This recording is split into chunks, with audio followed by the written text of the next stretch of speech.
সুপ্রিয় শিক্ষার্থী বন্ধুরা, আসসালামু আলাইকুম। স্বাগতম তোমাদের চ্যানেল এডুকেশন টুডে 24 এ। তো আজকে আমরা যে বিষয়টি নিয়ে কথা বলতে যাচ্ছি সেটি অলরেডি তোমরা থাম্বনেল দেখে বুঝে ফেলেছো। হ্যাঁ, আজকে আমরা আলোচনা করতে যাচ্ছি এসএসসি জিপিএ নির্ধারণ পদ্ধতিটি নিয়ে। সাথে আমরা আলোচনা করব বাংলা ও ইংরেজির ক্ষেত্রে কিভাবে নাম্বার দেওয়া হয় এবং পাস মার্ক কত এবং জিপিএটা কিভাবে নির্ধারণ করতে হবে। বাংলা ও ইংরেজির ক্ষেত্রে যেহেতু আমাদের দুইটা পত্র আছে, দুইটা পত্রে কি আলাদাভাবে পাস করতে হবে নাকি একসাথে পাস করতে হবে। আবার বাংলার ক্ষেত্রে দেখা যায় আমাদের সৃজনশীল আছে, নৈবিত্তিক আছে, সেখানে কি আলাদাভাবে পাস করতে হবে নাকি একসাথে পাস করতে হবে এবং জিপিএটা কিভাবে নির্ধারণ করা হবে, এই সকল বিষয় নিয়ে বিস্তৃতভাবে আলোচনা করব। তারপরে আলোচনা করব যে সকল বিষয়ের 100 নম্বরে পরীক্ষা হয় সেগুলো নিয়ে কিভাবে জিপিএ নির্ধারণ করা হবে এবং 50 নম্বরে যেগুলো পরীক্ষা হয় এবং যেগুলোতে ব্যবহারিক আছে এবং 50 নম্বরে পরীক্ষা হয়, এই সকল বিষয় নিয়ে বিস্তৃতভাবে আলোচনা করব। এবং সর্বশেষ আমরা আলোচনা করব তোমাদের সকল বিষয় নিয়ে একত্রিত করে এসএসসির একটি মার্কশিট তৈরি করব, যে কিভাবে বোর্ড এই মার্কশিট তৈরি করে সেটা দেখিয়ে দিব। তো তোমার নাম্বারগুলো তুমি বসেও সেখান থেকে দেখে দেখে তোমার মার্কশিটটা তৈরি করতে পারবা এবং তোমার জিপিএটা কত হবে সেটা নির্ধারণ করতে পারবা। যাই হোক, আমরা মূল আলোচনায় চলে যাচ্ছি। সর্বপ্রথম বাংলা ও ইংরেজির ক্ষেত্রে তো বাংলা একটা সাবজেক্ট, এখানে আমাদের একটা সাবজেক্টের মধ্যে দুইটা পত্র থাকে, প্রথম পত্র দ্বিতীয় পত্র। তো এখানে আমাদের সাবজেক্ট ধরা হবে একটা, আর সেটা হচ্ছে বাংলা। এখন এই বাংলাতে আমাদের সৃজনশীলে 46 পেতে হবে সর্বনিম্ন এবং নৈবিত্তিকে সর্বনিম্ন 20। এখন ধরো তুমি প্রথম পত্রে 46 পাইলা, দ্বিতীয় পত্রে সৃজনশীলে তুমি কোনো নাম্বারই পাইলা না, তারপরেও কিন্তু তুমি সৃজনশীলে পাস। আবার নৈবিত্তিকে দেখা যায় দ্বিতীয় পত্র থেকে তুমি 20 পাইলা, প্রথম পত্র থেকে তুমি কোনো নাম্বারই পাইলে না, তারপরেও তুমি এখানে পাস। অর্থাৎ তোমার সর্বমোট দুই পত্র মিলে সৃজনশীলে 46 লাগবে এবং নৈবিত্তিকে তোমার 20 লাগবে, তাহলে পাস করতে হবে। তবে এখানে যেটা মনে রাখার বিষয় সেটা হচ্ছে যে এই সৃজনশীল এবং নৈবিত্তিকে আলাদা আলাদাভাবে পাস করতে হবে। এখানে ধরো যে তুমি এখান থেকে 66 পেয়ে গেলা, সৃজনশীল থেকে তোমার পাস মার্কস চলে আসার কথা, কিন্তু নৈবিত্তিকে কোনো নাম্বার পাও নাই, যার ফলে তুমি ফেল করে যাবা আর কি। তো এখানে আমাদের নৈবিত্তিকে সর্বনিম্ন 20 লাগবে দুইটা পত্র মিলে এবং সৃজনশীলের সর্বনিম্ন 46 লাগবে দুই পত্র মিলে। এখন তুমি এই নাম্বারগুলো প্রথম পত্র পাইলা নাকি দ্বিতীয় পত্র পাইলা সেটা মুখ্য বিষয় না, তোমার মোট 46 এবং মোট 20 এই দুইটা আলাদাভাবে পেলেই তোমার হয়ে গেল। এবং ইংরাজির ক্ষেত্রে তোমার যেহেতু এখানে নৈবিত্তিক নাই, তো এখানে তোমার 66 প্রথম পত্র দ্বিতীয় পত্রে মিলে 66 পেলেই পাস, 200 নম্বরের মধ্যে 66 পেলেই পাস। এবং এখানে যদি প্রথম পত্র থেকে তুমি 1 নাম্বারও না পাও এবং দ্বিতীয় পত্র থেকে 66 পাইছো তাহলেও পাস। আবার প্রথম পত্র থেকে তুমি 66 পাইছো, দ্বিতীয় পত্র থেকে কোনো নাম্বারই পাও নাই, তাহলেও তুমি পাস। আশা করি বিষয়টা বুঝতে পারছো। তারপর জিপিএটা যেভাবে নির্ণয় করা হয় সেটা হচ্ছে প্রত্যেকটা বিষয়ের ক্ষেত্রে একই হবে।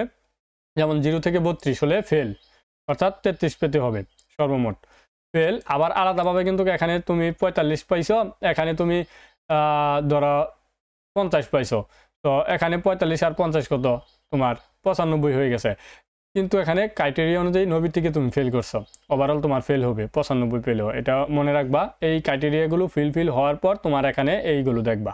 তো এখানে 0 থেকে 32 ফেল, 33 থেকে 39 পয়েন্ট দিবে তোমাকে 1 এবং গ্রেড হবে ডি, 40 থেকে 49 পয়েন্ট 2 গ্রেড সি, 50 থেকে 59 গ্রেড পয়েন্ট তোমার 3 গ্রেড বি, 60 থেকে 69 পয়েন্ট তোমার 3.5 গ্রেড হবে এ মাইনাস, 70 থেকে 79 তোমার পয়েন্ট 4 গ্রেড এ, 80 থেকে 100 পয়েন্ট 5 এবং গ্রেড এ প্লাস। তো আশা করি এটুকু বুঝতে পারছো। তো এখানে কোনো কিছু বুঝতে অসুবিধা হলে অবশ্যই কমেন্টসে জানিয়ে দিবা, আর ভিডিওটি কেমন লাগছে সেটা অবশ্যই কমেন্টসে জানিয়ে দিবা। তারপর এই যে 150 ব্যবহারিকের ক্ষেত্রে ধরো যেই বিষয়গুলোতে আমাদের 100 নম্বরের পরীক্ষা হয় এবং ব্যবহারিক নেই, সেখানে আমাদের কি করতে হবে, সৃজনশীলে সর্বনিম্ন 23 পেয়ে আলাদাভাবে পাস করতে হবে এবং নৈবিত্তিকে আলাদাভাবে 10 পেয়ে পাস করতে হবে। এবং যেগুলোতে ব্যবহারিক আছে সেখানে 17 পেয়ে আমাদের সৃজনশীলে পাস করতে হবে এবং নৈবিত্তিকে সর্বনিম্ন 8 পেয়ে পাস করতে হবে এবং ব্যবহারিকে 8 পেয়ে পাস করতে হবে। এখানে এটা মনে রাখবা যে এই নাম্বারগুলো তোমাকে আলাদা আলাদা পেয়ে পাস করতেই হবে। ধরো এখান থেকে তুমি 50 থেকে 85 পেয়ে গেলা এবং নৈবিত্তিক থেকে তুমি কোনো নাম্বারই পাও নাই, তাহলে কিন্তু ফেল। আবার তুমি এখান থেকে নৈবিত্তিকেও পাস করছো এবং সৃজনশীলেও পাস করছো, কিন্তু ব্যবহারিকের 8 তুমি পাও নাই, তাহলে কিন্তু ফেল। তো এখানে এই তিনটা থেকে আলাদা আলাদাভাবে পাস করতে হবে এবং আমাদের মার্ক ডিস্ট্রিবিউশন উপরের যেই বাংলা ইংরেজির ক্ষেত্রে যেটা ছিল সেটাই থাকবে। এখন ধরো 50 নম্বরের যে বিষয়গুলো আছে সেখানে কি করা হয়, যদি আমাদের সেখানে রিটার্ন থাকে তাহলে তো থাকবেই, রিটার্ন থাকলে সেখানে 25-এ যদি রিটার্ন থাকে তাহলে 8 পেলে পাস। আর বেশিরভাগ আমাদের যেই 50 নম্বরের পরীক্ষাগুলো আমাদের এসএসসিতে আছে সেখানে রিটার্ন নাই, সেজন্য আমাদের সেই প্যারাটা নাই। এখানে নৈবিত্তিকে তোমাকে 8 পেয়ে পাস করতে হবে সর্বনিম্ন এবং ব্যবহারিকে 8 পেলেই তুমি পাস করতে পারবা। তো এই ছিল এখানের বিষয়। তো তোমার কোন কোন নাম্বার এগুলোর সাথে বিষয় মিলে যায় সেটা মিলিয়ে দেখে নিবা, জাস্ট তাহলেই হয়ে যাবে। তো এখন আমরা এসএসসি জিপিএ ক্যালকুলেট করব এখানে। তো এখানে আমরা 12টি যে বিষয় আছে আমাদের পত্র নিয়ে নিলাম, আমাদের 12টি পত্র নিয়ে নিলাম। এখানে হয়তো শারীরিক শিক্ষা এবং ক্যারিয়ার শিক্ষা কিংবা এখানে ক্যারিয়ার শিক্ষা আইসিটি এই পরীক্ষাগুলো হয়তো তোমাদের বোর্ডে হবে না, সেটা হয়তো কলেজ থেকেই নাম্বার দিয়ে স্কুল থেকেই নাম্বারটা দিয়ে দিবে, হয়তো বোর্ডে হবে না তোমাদের। তো যদি না হয় তাহলে তোমাদের নাম্বারটা স্কুল থেকে দিয়ে দেওয়া হবে অথবা এটা বাদ দিয়ে হিসাব করা হবে। তো এখানে আমাদের বাংলার ক্ষেত্রে দেখো 2 পত্র যেহেতু একসাথে মিলিয়ে পাস করা হবে, তো এই যে এখানে বাংলা প্রথম পত্র ধরো সৃজনশীল 51 পাইলা এবং নৈবিত্তিকে পাইলা 24 এবং বাংলা দ্বিতীয় পত্রে 46 এবং নৈবিত্তিকে 17 পাইলা।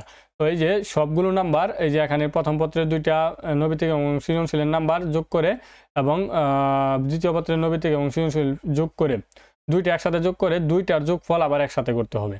দেখো এই 4টা যোগ করে আমরা এখানে কত পেলাম 138, 138কে 2 দ্বারা ভাগ দিলে আমাদের আসে কত 69। তো 69-এর গ্রেড কত A-, আর এর পয়েন্ট কত 3.5। আশা করি এভাবে বুঝতে পারছো। আবার ইংরেজির ক্ষেত্রে যেহেতু 2টা একসাথে নাম্বার যোগ করলে 153 হয়, এটাকে 2 দ্বারা ভাগ দিলে 76.5 হয়। তো 76.5-এর গ্রেড কত A। তো এভাবে গণিতের 46 আর 13 একসাথে যোগ করলে 59-এর গ্রেড হয় B আর পয়েন্ট 3। এভাবে প্রত্যেকটা সাবজেক্টের আমরা এখানে বসিয়ে দিব।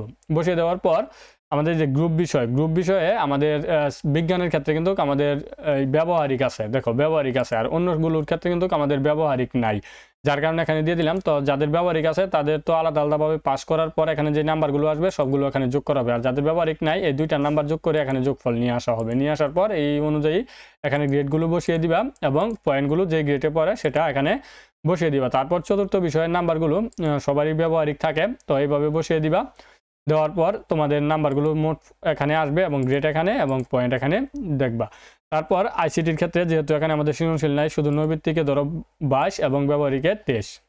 শারীরিক শিক্ষার ক্ষেত্রে আমাদের 100 নাম্বারের পরীক্ষা হয়, সেখানে সৃজনশীলে 45 এবং নৈবিত্তিকে 24 এবং ব্যবহারিকে 24। যেহেতু আলাদাভাবে ধরো এই নাম্বারগুলো তুমি পাইলা, সবগুলো যোগ করবা এখানে, গ্রেড এবং পয়েন্টটা এখানে দিয়ে দিবা। ক্যারিয়ার শিক্ষা যেহেতু আমাদের এখানে সৃজনশীল নাই, নৈবিত্তিক এবং ব্যবহারিকই হয়, তো তাদের নাম্বারটা এখানে নিয়ে আসবো, মোট নাম্বার এবং গ্রেড এবং পয়েন্টটা এখানে নিয়ে আসবো। নিয়ে আসার পর আমাদের এখানে পয়েন্টটা হয়ে গেছে। এখন এই যে এখানে যতগুলো পয়েন্ট আছে সবগুলো একসাথে যোগ করব। সবগুলো একসাথে যোগ করলে এখানে মেবি আমাদের হয় 54.55, 54.5। সবগুলো তুমি যোগ করবা, তোমার যা হয় তুমি তাই দিবা।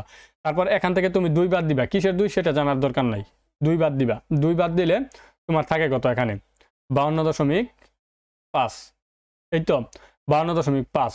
এখন তুমি এই 52.5কে তোমার মোট যতগুলি সাবজেক্টের পরীক্ষা হবে এই সবগুলো সাবজেক্ট এখানে দেখবা কতগুলো আছে, এই সবগুলো সাবজেক্টের যোগফল থেকে 1 বাদ দিবা। এখানে ধরো আমাদের 12টি আছে, তো 1 বাদ দিলে কত 11, তো তুমি 11 দ্বারা এটাকে ভাগ দিবা। ভাগ দিলে এখানে আমাদের মেবি চলে আসবে 40.77, 4.77। তো এটা কিভাবে হলো সেটা আমি বলি। এই যে 2 বাদ দেওয়া হলো আমাদের ব্যবহারিক, এই যে চতুর্থ বিষয় যেটা, এখান থেকে আমরা 2 বাদ দিলাম, আর এখান থেকে যেহেতু 2 বাদ দিলাম তাহলে এই সাবজেক্টও আমাদের এই যে ভাগফল থেকে বাদ দিতে হবে, 12-র জায়গায় আমরা 11 করে দিলাম। আশা করি বুঝতে পারছো। এখন যা আসবে সেটাই তোমার পয়েন্ট, আর এই পয়েন্টটা আমাদের এখান থেকে কি হয় আমরা জানি যে 4 কিসের মধ্যে পড়ে, পয়েন্ট 4 কোথায় পড়ে, এর মধ্যে পড়ে। তো আমাদের রেজাল্ট কি জিপিএ এ। তো আশা করি এটুকু বুঝতে পারছো। তো তারপরে যদি কোনো প্রশ্ন তোমার মনে উকি দেয় তাহলে অবশ্যই কমেন্টসে জানিয়ে দিবা, আর ভিডিওটি কেমন লাগলো সেটা অবশ্যই জানিয়ে দিবা, আর তোমার বন্ধুদের কাছে ভিডিওটি অবশ্যই শেয়ার করে দিবা। তো ভিডিওটি প্রথম থেকে শেষ পর্যন্ত দেখার জন্য তোমাদের অসংখ্য ধন্যবাদ। আসসালামু আলাইকুম।